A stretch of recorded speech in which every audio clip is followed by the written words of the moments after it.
தோழர் மகேந்திரன்லேருந்து ப்ரோ மகேந்திரன், எப்படி இந்த டிரான்சிஷன் எப்படி இருக்கு? இது ஒரு வித்தியாசமான டிரான்சிஷன் தான். காம்ரேட்லேருந்து உங்கள் கருத்துப்படி ப்ரோ என்ற மாற்றம் எனக்கு வித்தியாசத்தையோ வேறுபாட்டையோ இல்லை, ஒரு புதிய அனுபவமாக தெரியும். அதிருப்தியின் காரணமாகத்தான் அவர் இந்த இடத்தை நோக்கி நகர்ந்துட்டாரு அப்படின்னு ஒரு பேச்சு விலகி இருக்கிறது. ஒரு ஆள் ஒரு அரசியலில் ஒரு தேர்வு செய்கிறானாக்க அவன் ஏதோ பதவிக்காகவோ அல்லது காசுக்காகவோ அல்லது சுகத்துக்காகவோ தான் இப்படி மாறுறாங்கிற மாதிரியான ஒரு மனநிலை. அதிமுகவிலிருந்து தாவேக்க நோக்கி வந்திருக்கக்கூடிய சட்டமன்ற ஜெயித்து இருக்கக்கூடிய எம்எல்ஏக்களே திமுக அப்படிதான் சொல்றாங்க.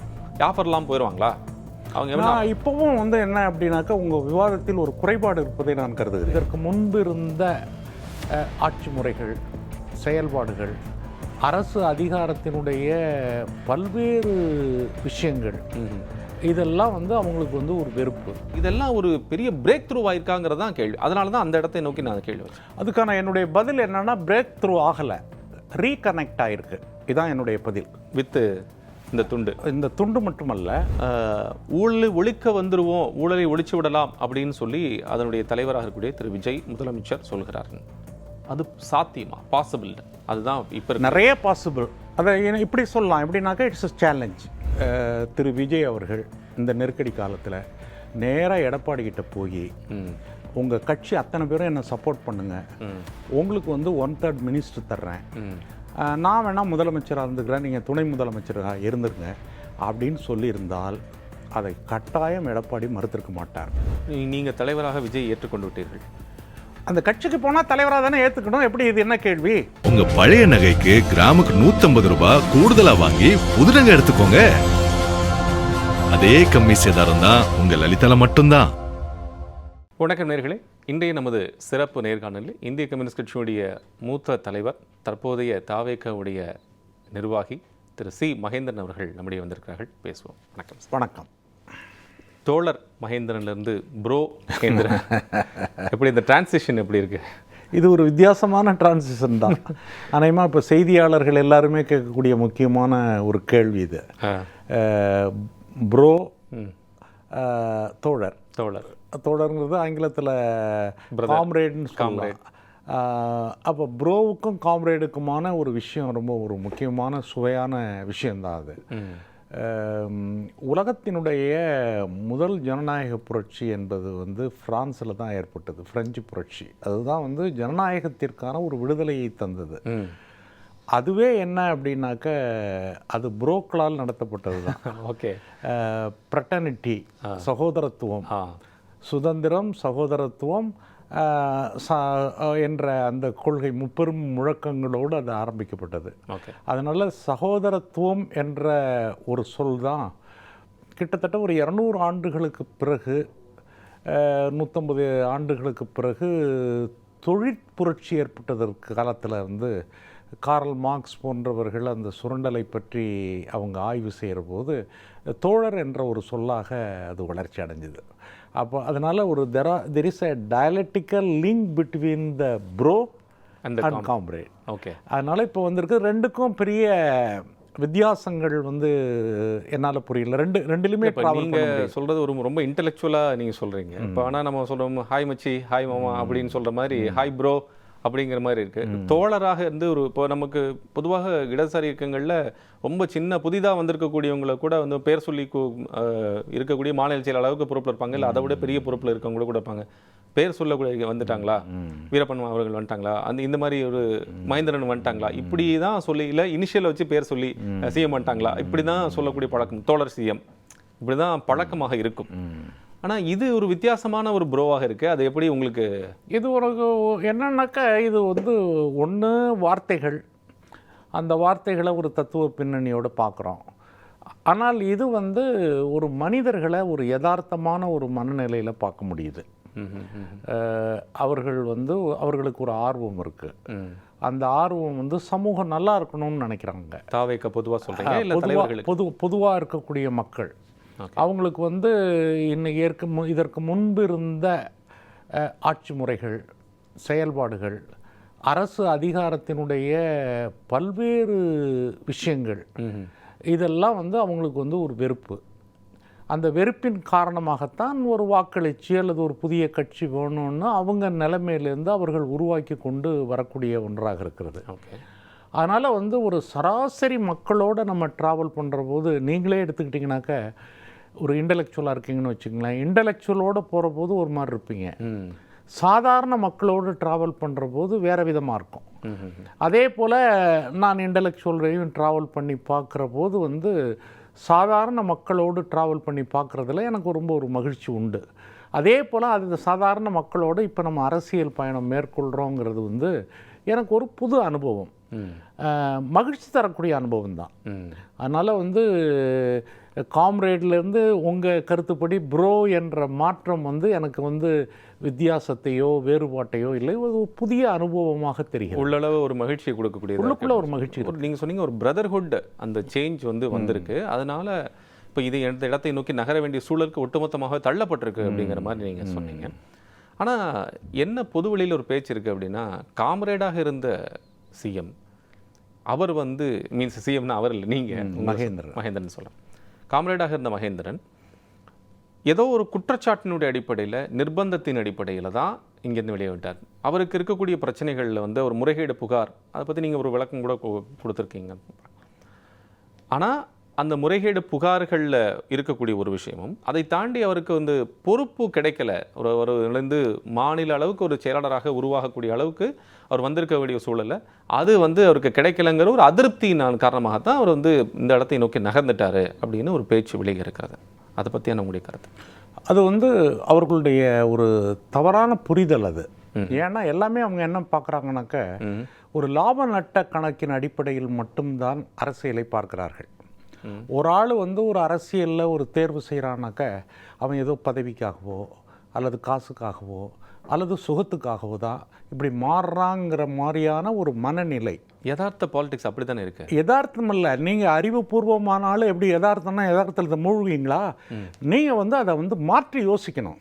ஒரு சமூகத்தினுடைய ஒரு கட்டமைப்பில் இருக்கக்கூடிய நாம் வந்து எல்லாத்தையும் செய்யக்கூடிய எல்லாத்தையும் ஒரு ஆதாயத்துக்காகத்தான் செய்கிறார்கள் என்ற முத்திரை இருக்கு பாருங்க, ரொம்ப சிம்பிளாக குத்த முடியும். அது ஒரு பெரிய கஷ்டமே கிடையாது.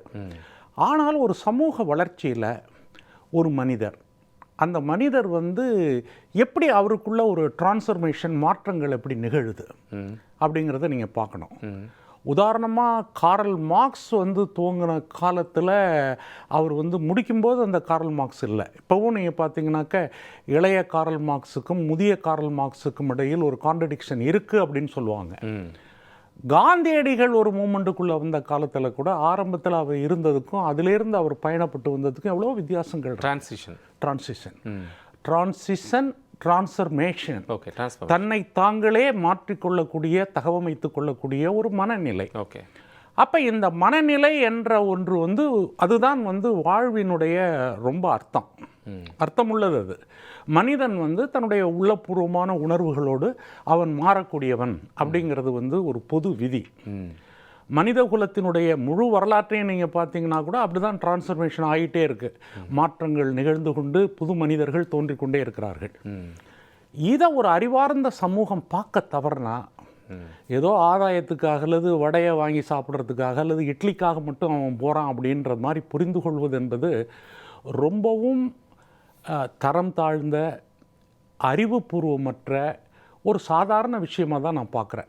நான் அதை பார்க்குறது மட்டுமல்ல, இதை ஒரு விமர்சனமாகவும் முன்வைக்கின்றேன். நீங்கள் எதை எடுத்தீங்கன்னா கூட அதனுடைய உள் ஒளி, அதனுடைய உள் வட்டம், அதில் இருக்கக்கூடிய வளர்ச்சி, அதில் இருக்கக்கூடிய மாற்றங்கள், இந்த மாற்றங்களை எல்லாம் கம்ப்ளீட்டாக புறக்கணிச்சிட்டு ஒற்றை வரியில் நீங்கள் இப்படி போனீங்கன்னா இதுக்காக தான் போயிருப்பீங்க அப்படிங்கிற சொல்லக்கூடிய அந்த விமர்சனம் இருக்கு பாருங்க, அது வந்து ஒரு வளரக்கூடிய சமூகத்திற்கு ஒரு பொருத்தமான விமர்சனம் அல்ல. அது நீங்கள் சொன்னீங்கிறதுக்காக சொல்லலை, பொதுவாகவே அந்த விமர்சனம் சரியில்லை. ஏன்னா இப்போ நம்ம காலகாலமாக இப்போ இந்த 50 ஆண்டு காலமாக, இதற்கு முன்னாடி இருந்த காலம் வந்து வேற, இந்த 50 ஆண்டு காலத்துக்குள்ள அரசியல் வளர்ச்சி பெற்றிருக்க, அரசியல்வாதிகள் வளர்ச்சி பெற்றிருக்கிறார்கள், மக்கள் எந்த அளவுக்கு வளர்ந்திருக்கிறார்கள் அப்படிங்கிறது அந்த பார்வையில் எப்படி ஆகிவிட்டது அல்லது எப்படி பார்க்கப்படுகிறது அப்படின்னா, ஒரு நபர் ஒரு இடத்துலேருந்து, ஒரு அரசியல்வாதி ஒரு கட்சி இன்னொரு கட்சிக்கு போகிறா அப்படின்னா பாரப்பா அவருக்கு வந்து பெரிய ஆஃபர் வந்துருச்சு அதனால் போகிறாரு அப்படின்னு. அந்த மாதிரி இப்போ இருக்கக்கூடிய விமர்சனம் கூட இப்போ அதிமுகவிலிருந்து தாவேக்க நோக்கி வந்திருக்கக்கூடிய சட்டமன்ற ஜெயித்து வந்து இருக்கக்கூடிய எம்எல்ஏக்களையே வந்து திமுக அப்படிதான் சொல்றாங்க. ஆஃபர்லாம் போயிடுவாங்களா அவங்க? நான் இப்போவும் வந்து என்ன அப்படின்னாக்கா உங்கள் விவாதத்தில் ஒரு குறைபாடு இருப்பதை நான் கருதுகிறேன். என்னன்னு கேட்டிங்கனாக்கா மீண்டும் மீண்டும் ஒரு பழசுக்குள்ளே எடுத்துகிட்டு போகிறீங்க. திமுகவா அல்லது அதிமுகவா மாறுதாங்கிறது. நான் சொல்கிறது அது இல்லை. நான் சொல்கிறது என்னன்னாக்கா நான் மட்டுமல்ல, முழு அரசியல் சமூகமும் தன்னை டிரான்ஸ்ஃபர்மேஷன் பண்ணக்கூடிய ஒரு புதிய நிலைமைக்கு மாற வேண்டும். மாற வேண்டும்ங்கிறது எல்லாருடைய எண்ணம். அது தேங்கி போன எண்ணம் இல்ல, மாறிடுச்சாங்கிறத கேள்வி. அதுக்கு தான் நான் அந்த மீண்டும் அதை கேள்வி வைக்கிறேன். இல்ல அதாவது மாறிடுச்சுன்னா எப்படி மாறும்? மாறணுங்கிற எண்ணம் வரணும் ஃபர்ஸ்ட், அதன் மீது நம்பிக்கை வரணும், அதை பற்றிய விவாதங்கள் வரணும். அந்த விவாதங்கள் தான் இட்ஸ் அ ப்ராசஸ் அது. ஆனால் நீங்க உடனேயே அது மாறிடுச்சா அப்படின்றது இருக்கு பாருங்க, அது வந்து ஒரு அவசரப்பட்ட முடிவு. அது அது வந்து நம்ம வந்து வேணா வந்து ஒரு கேள்விகளுக்கு வைக்கலாமே ஒழிய நடைமுறை சாத்தியம் இல்லை. அப்ப சமூக மாறுதலுடைய ஒரு விஷயம் இங்க என்ன நடக்குது அப்படின்னு கேட்டிங்கனாக்க, எனக்கும் கட்சிக்கும் சில வேறுபாடுகள் இருந்தது.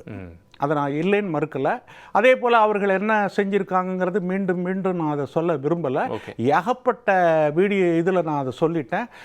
நான் இருந்து பணியாற்றி என்னை வளர்த்த கட்சியை வந்து மீண்டும் இந்த மாதிரியான பிரச்சனைகளை விவாதங்களில் சிக்க வைக்கிறதுக்கும் எனக்கு விருப்பம் இல்லை. அது வந்து ஒரு பழசு. அது நான் அதிலிருந்து அதில் எனக்கு ஒரு அனுபவம் இருக்கு. எனக்கு சில கசப்பு இருக்கலாம், எல்லாம் இருக்கலாம், ஆனால் ஒரு புது அனுபவம் இருக்கு. அந்த புது அனுபவம் எது என்பதுதான் கேள்வி. அந்த எது என்ற கேள்வி வர்றபோது சக்கரம் வந்ததுக்கு பிற்பாடு தான் ஒரு பெரிய மாற்றம் மனித குலத்துக்கு வந்தது. அதுக்கு அடுத்தபடியாக வந்திருக்கக்கூடிய மிகப்பெரிய மாற்றம்ங்கிறது இன்டர்நெட். உலகத்தையே இணைக்கக்கூடிய ஒரு மகத்துவம். அப்போ இந்த சக்கரம் வந்த காலத்தில் வாழ்ந்த செயல்பாடுகள், போக்குவரத்து, அதை வந்து என்ன பண்ணணும்னாக்கா இன்டர்நெட் காலத்துக்கு நம்ம மாற்ற வேண்டியிருக்கு. அதை மாற்றுகிற போது கம்யூனிஸ்டுகள், இப்போ நீங்கள் கேட்குறீங்க நீங்கள் வந்து ஒரு ஆதாயத்துக்காக போனீங்களான்னு கேட்குறீங்க, நியாயம்தான். நான் ஒரு சாதாரண நிலையிலேருந்து நீங்கள் கேட்குறீங்க. இன்றைக்கி உலகத்தில் பல நாடுகளில் நீங்கள் பார்த்தீங்கன்னாக்க இந்திய கம்யூனிஸ்ட் கட்சி மாதிரி இருக்கக்கூடிய பல கட்சிகள் அவங்களால வெளிச்சம் பெற முடியல. ஆனால் புதிதாக வந்திருக்கக்கூடிய இளைஞர் இயக்கங்கள் அல்லது கம்யூனிசம் என்று தங்களை சொல்லிக் கொள்ளக்கூடியவர்கள், we are completely updating the communism in the present கான்டெஸ்ட்னு சொல்லக்கூடியவங்க ரொம்ப சுலபமாக வெற்றி பெற்று வர்றாங்க. உதாரணத்திற்கு ஒன்று சொல்லணும்னாக்க இலங்கையில் உள்ள அனுரா வந்து ஒரு தீவிரவாத இயக்கத்தினுடைய ஒரு தொடர்ச்சி. ஆனால் அவர் எந்த இடதுசாரிகளோடும் கூட்டு கிடையாது. இலங்கை கம்யூனிஸ்ட் கட்சியோட கூட்டு கிடையாது, லங்க சமசமாஜ கட்சியோட கூட்டு கிடையாது. இன்னும் சொல்ல போனீங்கன்னா லங்க சமசமாஜ கட்சி, இலங்கை கம்யூனிஸ்ட் கட்சி எல்லாம் ராஜபக்ஷ கட்சியோட கூட்டு வச்சுருந்தாங்க. இவர் என்ன பண்ணாருனாக்கா நிறைய இளைஞர்களை கொண்ட எல்லாரையும் சேர்த்து தேசிய மக்கள் சக்தி, நேஷனல் பீப்புள் ஃபோர்ஸ் அப்படின்ற அந்த ஒரு வடிவத்தை, மூமெண்ட்டுங்கிற ஒன்றை உருவாக்கி வந்தார்.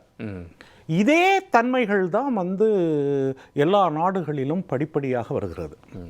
அப்போ வர்றபோது இதை வந்து தமிழ்நாட்டினுடைய பின்னணியிலிருந்து நம்ம பார்க்க வேண்டிய ஒரு கட்டாயம் இருக்குது. இப்போ எல்லாருக்குமான விடை என்னென்னா, கண்டறிய வேண்டிய விடையை விட்டுட்டு வேற எதையோ பண்ணிகிட்டு இருக்காங்க. இது எனக்கு ரொம்ப உண்மையிலே வருத்தமாக இருக்குது. இப்போ இன்றைக்கி தமிழ்நாட்டில் உள்ள இருக்கக்கூடிய மிக முக்கியமான ஒரு கேள்வி, இதுவரை தமிழ்நாட்டினுடைய வரலாற்றில் நடைபெறாத ஒரு பெரிய மாற்றத்தை ஒரு தேர்தல் செய்து முடிச்சிருக்கு. இதுதான் மையம். இது வந்து இதுக்கான ஒரு காரணத்தை, உண்மை காரணத்துக்கு பதிலாக பொய்யான காரணங்களை உருவாக்குறாங்க. இல்லை, நான் ஏன் இந்த கேள்வியை மீண்டும் உங்ககிட்ட வச்சேன் அப்படின்னா, கம்யூனிசம்ங்கிறது வந்து ஒரு கட்சி கிடையாது. பொதுவாக கம்யூனிஸ்ட் வந்து தங்களை இது ஒரு கட்சியாக பாவிக்க மாட்டார்கள், ஒரு வாழ்க்கை முறையாகத்தான் பாவிப்பார்கள். ஒரு நிறைய பேர் சொல்லுவாங்க யோகா வந்து ஒரு வாழ்க்கை முறை. அதுபோல் கம்யூனிசம்ங்கிறது ஒரு வாழ்க்கை முறை, ஒரு அடையாளம். அது அவங்களுக்கு, நான் ஒரு கம்யூனிசம் சொல்லும்போது பெருமை கொள்வாங்க பொதுவாக தோழர்கள். அது மாதிரி இருக்கக்கூடிய பொதுவாக வேறு எந்த இயக்கத்தை நோக்கி நகர மாட்டாங்க, இல்லைன்னா ஓய்வு பெற்று விடுவார்கள்.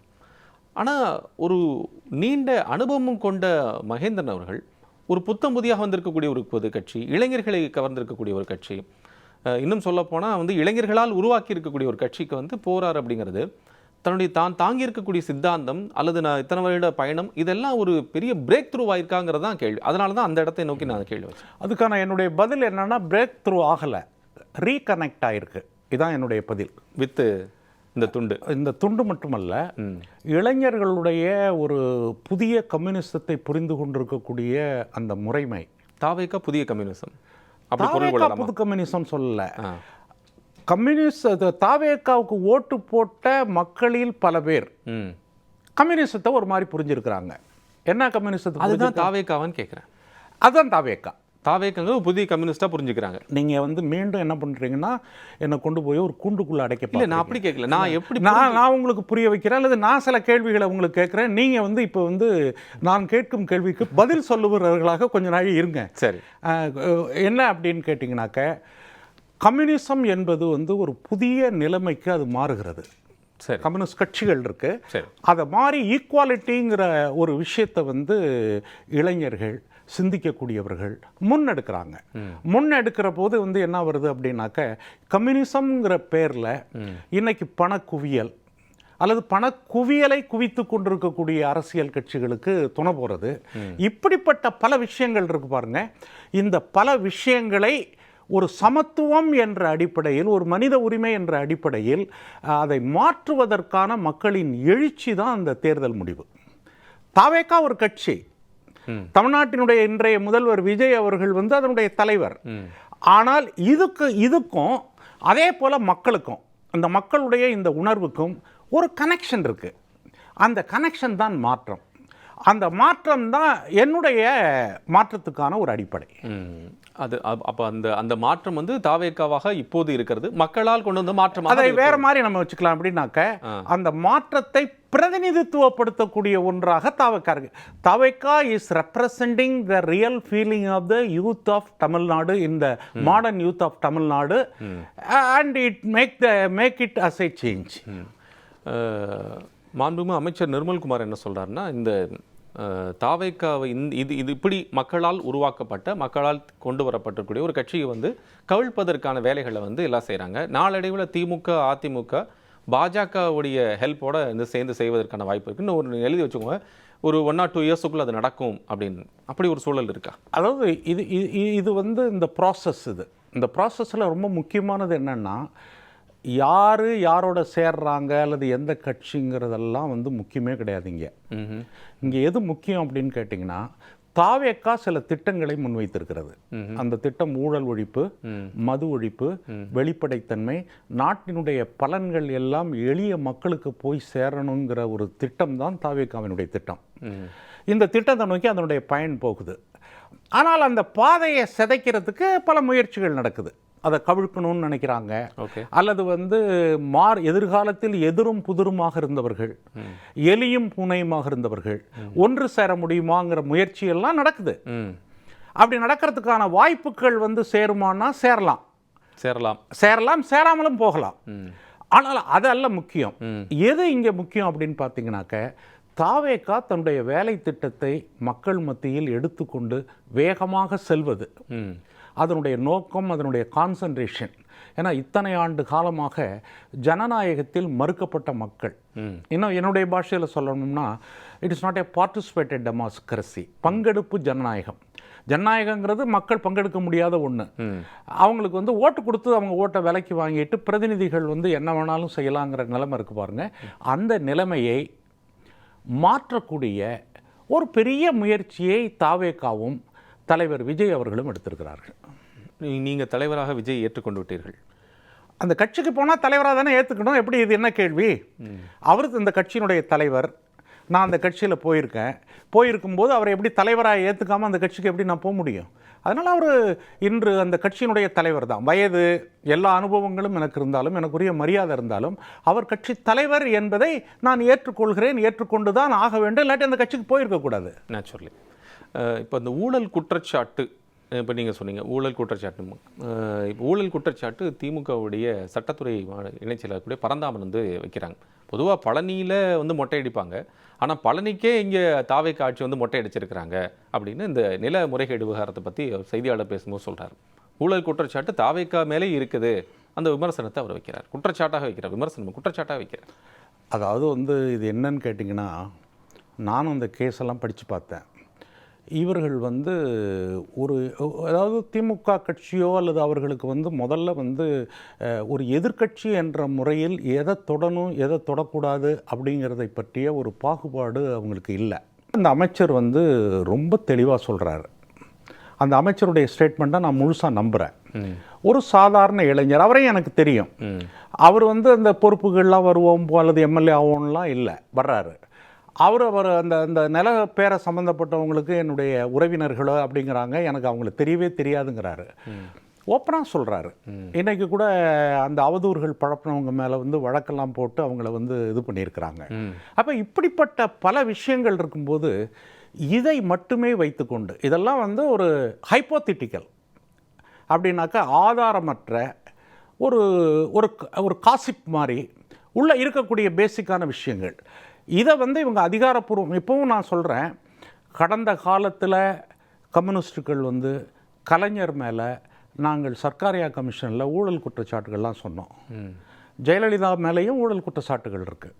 ஆனால் இந்த மாதிரியான ஒரு குற்றச்சாட்டுகள் எல்லாம் வந்து என்ன அப்படின்னாக்கா தகுந்த ஆதாரங்களை உருவாக்கி அந்த ஆதாரங்களுக்காக தொடர்ந்து போராடி விவரங்களை கரெக்ட் பண்ணி கோர்ட்டுக்கு போனால் கூட சொல்லக்கூடிய முறையில் தான் அந்த குற்றச்சாட்டுகளை வைப்பாங்க. இதுதான் it is a responsible to the opposition party. Okay. ஆனால் இப்போ என்னன்னு கேட்டிங்கனாக்கா இன்றைக்கி 2 குற்றச்சாட்டுகளை வச்சுட்டு அதுக்கு ஒரு போராட்டத்தை நடத்திட்டு விட்டுட்டு அடுத்தது 2 வைக்கிறது, அடுத்தது 1-2 வைக்கிறது, இப்படி போகிற போது என்ன ஆகுது அப்படின்னாக்க மெயினான விஷயங்கிறது இன்றைக்கி வந்து தமிழ்நாட்டினுடைய மெயினான விஷயம் ஊழல் தான்.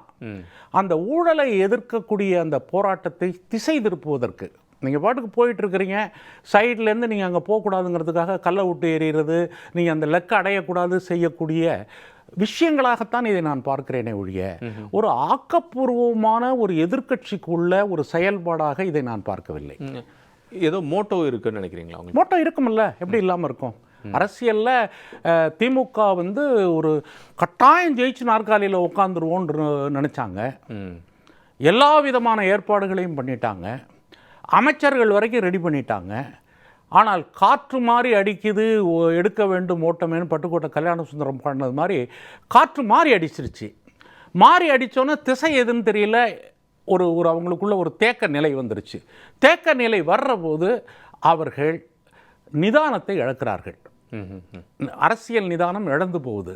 அரசியலுடைய அடிப்படைகள் எதையுமே அவர்கள் கவனத்தில் எடுக்காமல் திடீர்னு ஒரு விஷயத்தை பேசுறது, அவ்வப்போது ஏற்படக்கூடிய சின்னஞ்சிறு ப்ராப்ளங்கள், ஒரு ஒரு ஒரு ஒரு விஷயத்தை வந்து ஒரு ஒரு ஒரு எதிர்க்கட்சி என்ற முறையில் வலுவான குற்றச்சாட்டுகளை அல்லது அரசியல் மாற்றத்துக்கான குற்றச்சாட்டுகளை போய் திமுக வந்து அடுத்த 5 வருஷத்தில் பவருக்கு வரணும் அப்படின்னாக்க இந்த மாதிரி சின்ன சின்ன இந்த குழந்தைகள் விளையாடுறது மாதிரி அந்த பபுள்ஸை எடுத்து பறக்க விட்டுட்டு ஒன்றும் செய்ய முடியாது. ஒரு கான்க்ரீட் வேணும் அவங்களுக்கு. என்ன கான்க்ரீட்டு அப்படின்னாக்க இன்றைய அரசாங்கத்தினுடைய சமூக பொருளாதார திட்டங்களில் எங்கு அவர்கள் வேறுபடுகிறார்கள். விஜய் தமிழ்நாட்டினுடைய முதல்வர் விஜய் அவர்கள் இன்றைக்கி அவர் சொல்கிறாரு ஊழல் ஒழிப்பு, இது ஒரு பெரிய agenda. It is related to the constitution. மக்களுடைய பணத்தை, வரி பணத்தை நான் திருட மாட்டேன்ட்டு சத்தியம் பண்ணிட்டு வந்த மந்திரிமார்கள் தான் இவ்வளவு பணத்தையும் சேர்த்து குவிச்சிருக்கிறாங்க. அதை நான் எதுக்குறேங்கிறாரு. இதுதான் மெயின் இஷ்யூ. இந்த இஷ்யூவை ஒரு ஊழலற்ற ஒரு தமிழ் சமூகத்தை உருவாக்குவோம் என்பதில் ஆளும் கட்சியும் எதிர்கட்சியும் ஒன்றா நிற்கணும். அதில் அவங்களுக்கு பாலிசி இருந்ததுனாக்கா அந்த பாலிசிக்காக அவங்க சண்டை போடணும். ஆனால் இது எல்லாவற்றையும் விட்டு this is a political issue. நான் இஷ்யூங்கிறது என்னன்னாக்கா அவர் அங்கே பண்ணிட்டாரு, இவர் இங்கே பண்ணிட்டாரு, இவர் வந்து இவ்வளவு மோசமாக நடந்துட்டாரு, இவர் இந்த இடத்துல இருந்தாருங்கிறதுக்கு வீடியோ ஆதாரம் இருக்குது அப்படின்னு எடுத்து காட்டக்கூடிய அந்த முறைகள் இருக்குது பாருங்கள். அந்த முறைகள் என்பதெல்லாம் it is not A political issue, it is a நான் இஷ்யூ. ஓகே, இது சம் வெண்டேட்டா அவங்களுக்கு இருக்கும் அப்படிங்கிற மாதிரி நீங்கள் இருக்கு, வெண்டேட் இருக்குன்னு நான் புரிஞ்சுக்கிறேன். ஆனால் அதிமுக சொல்லக்கூடிய குற்றச்சாட்டு என்னென்னா எம்எல்ஏக்கள் விலக்கி வாங்கிட்டாங்க, குதிரை பேரம் கன்ஃபார்மாக நடந்திருக்குன்னு சொல்கிறாங்க. டிஜிபிட்ட அதுதான் புகாரே சொல்கிறாங்க. அது வழக்கு வரட்டும், அது அவங்க நிரூபிக்கட்டும், அது வேறு விஷயம்னு வச்சுக்கலாம். இதுவும் கூட வந்து முன் அனுமானங்களாக சொல்லப்படுற விஷயம். ஆனால் நான் வந்து ஏன் இதை வந்து ஒரு மனப்பூர்வமாக இது ஒரு குதிரை பேரம் இல்லைங்கிறத நான் நினைக்கிறேன்னாக்க, திமுகவிலிருந்து அந்த எலெக்ஷன் நடந்து முடிஞ்ச 108 அதிமுக, திமுக, பாட்டாளி மக்கள் கட்சி, கம்யூனிஸ்டுகள், இப்படி கொஞ்சம் பேர் நாங்கள் இருக்கிறோம்.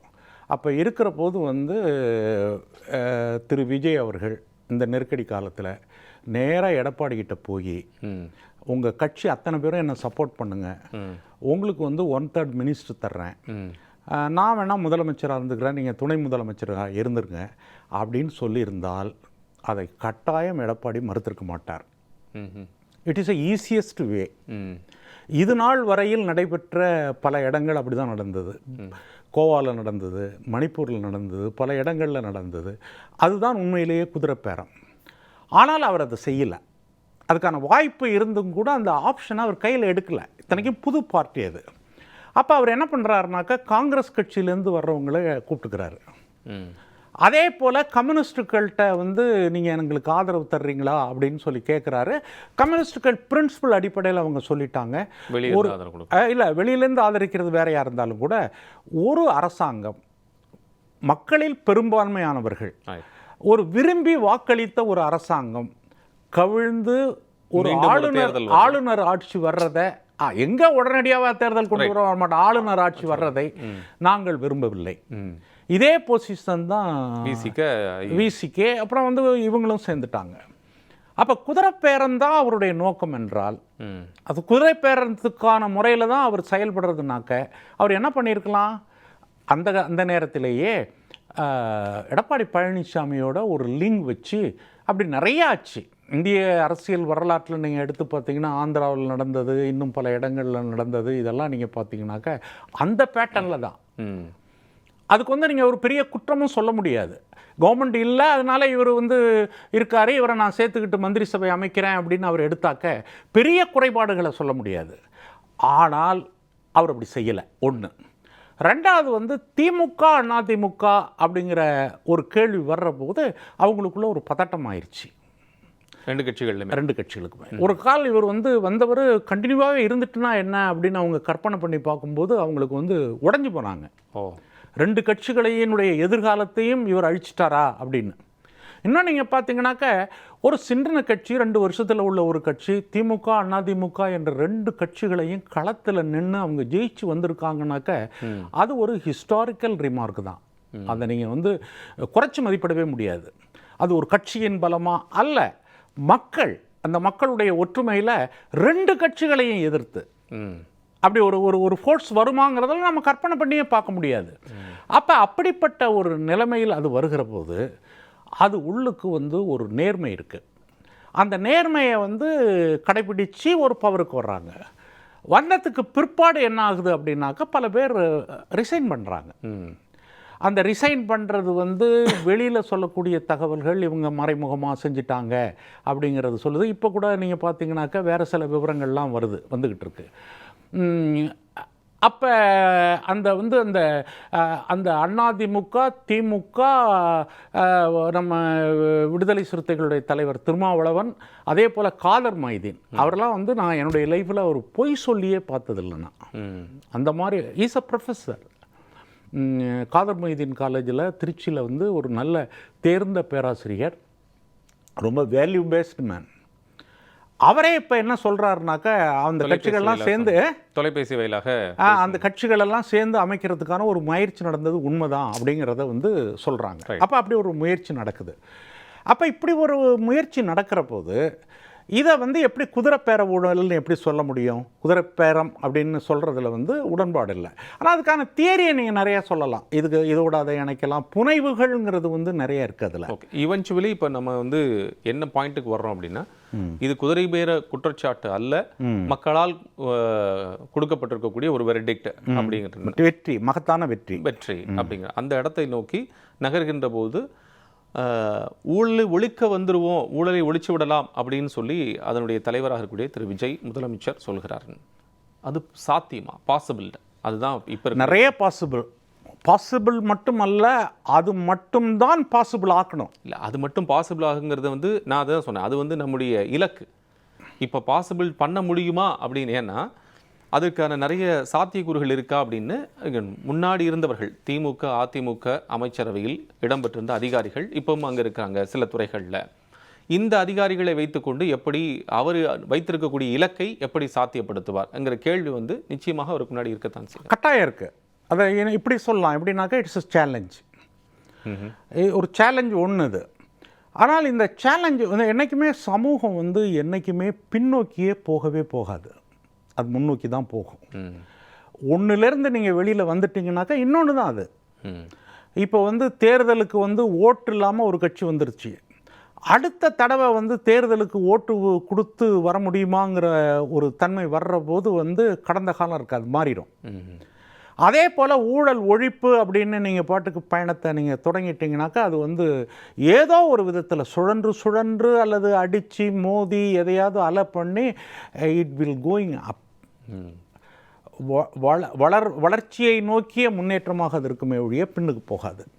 இது வந்து மனித சமூகத்தினுடைய அடிப்படை கல்வியில் அல்ல அடிப்படை நோக்கங்களில் ரொம்ப பிரதானமானது. நேற்றைய உலகத்துக்கு வாழ மாட்டான், புது உலகம் வேணும் அவனுக்கு. இப்போ ஓட்டு போட்டு வருது ஒரு ஒரு ஒரு தலைவர் வந்து இன்றைக்கி வந்து இந்த ஊழலற்ற ஒரு ஆட்சியை கொடுப்பேங்கிறாரு. ஓரளவுக்கு வந்து நீங்கள் 4 பக்கமும் போய் மற்றவங்கள்ட்ட பார்க்கும்போது எங்கேயும் கரப்ஷன் கிடையாது, எதுவும் கிடையாதுங்கிறாங்க.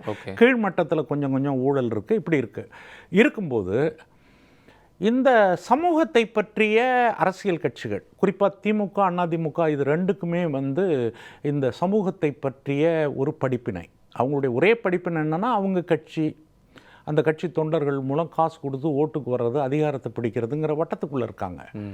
ஆனால் அதை தாண்டி இன்னொன்று ஒர்க் பண்ணிகிட்டு இருக்கு. அது எதுனாக்க தமிழ்நாட்டில் புதிய இளைஞர்கள், அந்த இளம் வாக்காளர்கள்ங்கிறத சாதாரணமாக சொல்கிறத விட அறிவார்ந்த வாக்காளர்கள், உலகத்தின் பிரசித்தி பெற்ற பல்கலைக்கழகங்களிலெல்லாம் பேராசிரியர்களாக இருக்கிறவர்கள், உலகம் தழுவிய முறையில் விஞ்ஞானத்தினுடைய உச்சங்களை எல்லாம் தொட்டு இன்றைக்கி கம்ப்யூட்டர் யுகத்தினுடைய எல்லா தரவுகளையும் பெற்றவர்கள், நிறைய படித்த இளைஞர்கள், இவர்களை கொண்ட ஒரு எழுச்சி பொருந்திய, இப்படிப்பட்ட ஒரு எழுச்சி பொருந்திய ஒரு இளைஞர் பகுதி இந்தியாவின் எந்த மாநிலத்திலையும் கிடையாது. தமிழ்நாட்டில் தான் இருக்குது. அண்ணா ஒரு கட்சியை உருவாக்கி அது மூலம் வந்தது. அதே போல் கம்யூனிஸ்டுகள் அல்லது காங்கிரஸ் கட்சி அப்படி உருவான ஒரு கட்சி இல்லை. அது அதிமுக எடுத்துக்கிட்டால் திமுகலேருந்து வந்தது, காங்கிரஸ்லேருந்து ஏதாவது வந்திருக்கு, கம்யூனிஸ்ட் பார்ட்டிகள் வந்து ஒரு மாதிரி வந்திருக்கு. ஆனால் தாவேக்கா எதிலிருந்து வந்தது? இந்த கேள்வி வந்து உண்மையில் எல்லாரும் யோசிச்சு பார்க்கணும். எந்த கட்சியிலிருந்து பிறந்தது, எந்த தத்துவம் அதுக்கு இருந்தது? அதனால் தற்குறிங்கிறாங்க. முட்டாள்கள் ஏதோ சொல்லிட்டான், பைத்தியக்காரன் கோவணம் துணியை கிழிச்சது கோவணத்துக்கு பயன்பட்டது மாதிரி ஏதோ பயன்பட்டுருச்சு அப்படின்றாங்க. அப்போ அவங்க வந்து வரலாற்று பார்வையும் வரலாற்று சிந்தனையும் முற்றாக மறுத்துவிட்டு ஒரு பார்வையற்ற ஒரு மனிதர்களாக நின்று பார்க்கிறார்கள். என்னுடைய பாயிண்ட் என்ன அப்படின்னாக்க, அவங்களுடைய முயற்சி கொஞ்சம்தான், தாவேக்கா அதனுடைய தலைவர் இவர்களுடைய முயற்சி கொஞ்சம்தான். ஆனால் ஒரு பெரிய முயற்சி ஒன்று, ஒரு காட்டாற்று வெள்ளத்தை போல, அந்த வெள்ளத்தை வேற யாரும் கொண்டு வரல, மக்கள்கிட்டேருந்து வருது. அது பாட்டுக்கு கரை புரண்டு ஓடி வருகிறது.